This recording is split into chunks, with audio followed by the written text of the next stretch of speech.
যে ইহুদিরা সারা দুনিয়া বাদ দিয়ে মদিনায় কি করছিল, এখন তারা সারা দুনিয়া বাদ দিয়ে জেরুজালেমে কি করে?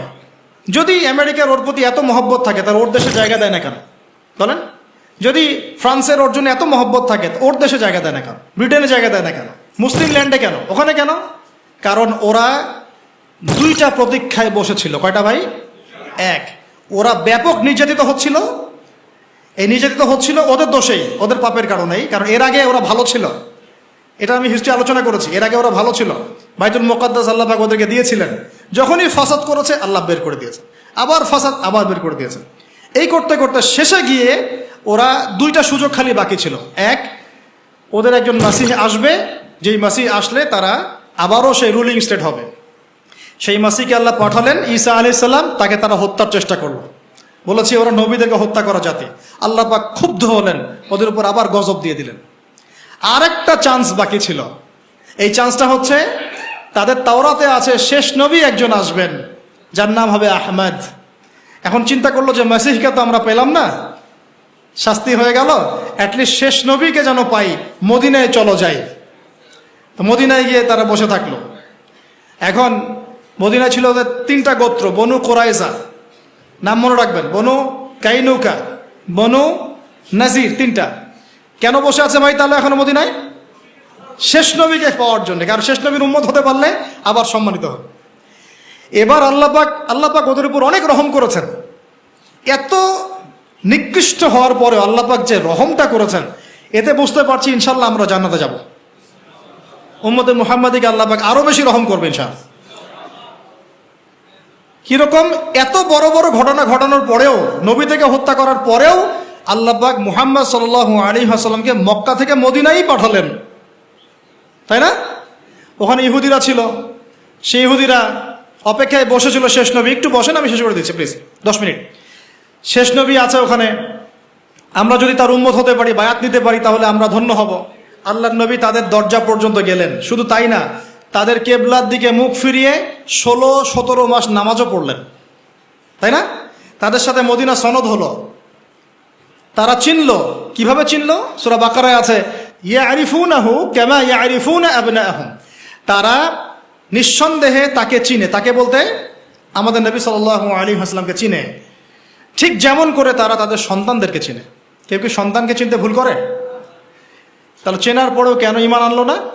হঠকারিতা, হিংসা, আগের উদ্ধত আচরণ, আগের খাসলত। এবং আল্লাহ নবী আসছেন বনু ইসমাইল থেকে, আর ওরা হচ্ছে বনু ইসরাইল। এখানে সমস্যা, এই সমস্যার কারণ। 17 মাস সময় ছিল, ব্যাস বন্ধ হয়ে গেল, দরজা বন্ধ হয়ে গেল। এখন আল্লাহ পাক বললেন, তোমরা এখন কেবলা পরিবর্তন করে নাও, ওইদিকে আর মুখ করে নামাজ পড়তে হবে না। কেবলাও পরিবর্তন হয়ে গেল, মানে ইহুদি খ্রিস্টান সবার সাথে আমাদের একটা বিচ্ছিন্নতা হয়ে গেল। তোমাদের সাথে আমরা চলি না, তোমরা আলাদা, আমরা আলাদা। এর আগ পর্যন্ত আমরা একসাথে চলেছি, এক কেবলায় নামাজ পড়েছি। আল্লাহ নবী প্রমাণ করতে চাচ্ছেন, আল্লাহ পাক প্রমাণ করতে চাচ্ছেন যে সবাই মুসলিম উম্মাহ, যারা আল্লাহর প্রতি আত্মসমর্পণ করবে সবাই মুসলিম। তোমরা যেমন বনু ইসরাইলের যুগে দাউদের আন্ডারে ছিলে আলাইহিস সালাম, সুলাইমানের আন্ডারে ছিলে আলাইহিস সালাম, তখন তোমরা যেমন ইসলামের উপর ছিলে, ঠিক একইভাবে মুহাম্মদ সাল্লাল্লাহু আলাইহি ওয়াসাল্লাম নতুন দিন নিয়ে আসেন নাই, তিনি ওই দিনটাই নিয়ে আসছেন, তাই না? এটা প্রমাণ করা হলো, কিন্তু তারা এটাকে স্বীকার করলো না। এবার এই দ্বিতীয় হিজরিতে কেবলা পরিবর্তন হয়েছে। কত হিজরি? এই দ্বিতীয় হিজরিতেই কেবলা পরিবর্তন হয়েছে। এই দ্বিতীয় হিজরিতেই রমজানের সম ফরজ করা হয়েছে। আর এই দ্বিতীয় হিজরিতেই এই বদরের যুদ্ধ হয়েছে। একই হিজরিতে এতগুলো ঘটনা। রোজা রেখে সাহাবীরা বদর যুদ্ধ করেছে। যুদ্ধের পরে আপনারা জানেন যে আমাদের জয়লাভ হলো, আরবের মধ্যে একটা বড় শক্তি হিসেবে আত্মপ্রকাশ করলাম।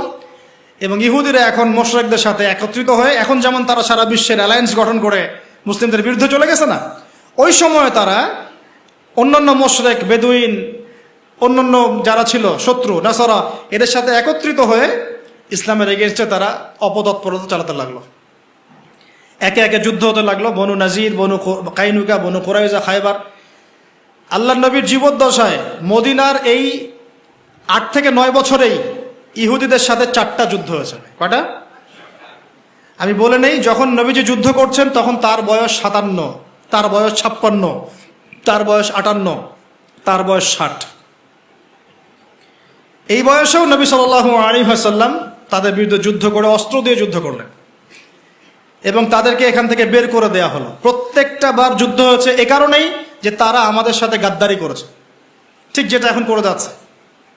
সর্বশেষ আমাদের নবী সাল্লাল্লাহু আলাইহি ওয়াসাল্লাম ইন্তেকাল করার আগে, জাস্ট ইন্তেকালের কয়েকদিন আগে নবীজি বলে যাচ্ছেন শেষ কথাগুলো, তোমরা শোনো হে আমার উম্মত, আমার কবরকে উপাসনার জায়গা বানাবে না, রাষ্ট্রদূতদেরকে সম্মান করবে, সলাতের ব্যাপারে যত্নবান থাকবে, তোমাদের অধীনস্থদের ব্যাপারে যত্নবান থাকবে, আরব উপদ্বীপ থেকে ইহুদিদেরকে বের করে দেবে। আমার কি পঞ্চম লাইনটাকে আপনাদের কানে গিয়েছে? কি বলেছেন আল্লাহ নবী? আরব উপদ্বীপ থেকে এদেরকে। তা আমাদের নবী রহমাতুল্লিল আলামিন নন? পুরো বিশ্ববাসীর জন্য রহমত না? তিনি যখন বলতে পারলেন এই কথা, তার মানে বুঝতে হবে এই ইসলামের সবচেয়ে বড় শত্রু কিনা, তার দ্বারা আমাদের কোনো কল্যাণ হতে পারে। এরপর এই ওসিয়তটা বাস্তবায়ন করেছেন উমর রাদিয়াল্লাহু আনহু। একটা একটা করে ধরে বের করে দিন, যা বেরো এখান থেকে। আমার নবী বলে গেছেন এই কথা, আমার নবী বলে গেছেন এই ওসিয়ত করতে, আমরা না করে যাই কিভাবে? এখন সেই ইহুদিদের সাথে আমরা মিত্রতা করেছি, তাদের আন্ডারে আমরা আছি, ওদের সাথে লেনদেন, ওদের সাথে বন্ধুত্ব, ওদেরকে স্বীকৃতি দেওয়া, সম্পর্ক স্বাভাবিক করার চেষ্টা করা, কত কি নাটক চলতেছে এখন। ওই জন্য পিটাচ্ছে, আমাদের ভাইদেরকে পিটাচ্ছে, আমরা এতে আনন্দিত না, কিন্তু আমাদের ভাইরা মার খাচ্ছে এই গাদ্দারদের কারণেই। চতুর্দিক থেকে তাদেরকে ব্লক করে মারা হচ্ছে। যদি এমন হতো যে আরব প্রতিবেশী রাষ্ট্রগুলো তাদের সহানুভূতি দেখাতো বা শক্তি প্রদর্শন করত, ঐক্যবদ্ধ হয়ে একটা আওয়াজ তুলতো, ওরা কি এভাবে হত্যা করতে পারত? এদেরকে আগে বশ করে নিয়েছে, নিয়ে পুরা দরজা বন্ধ করে পিটানো শুরু করেছে। আগে মসজিদে সবাইকে ঢুকিয়েছে, মনে করেন, ঢুকিয়ে দরজা বন্ধ করে আগুন লাগাই দিয়েছে।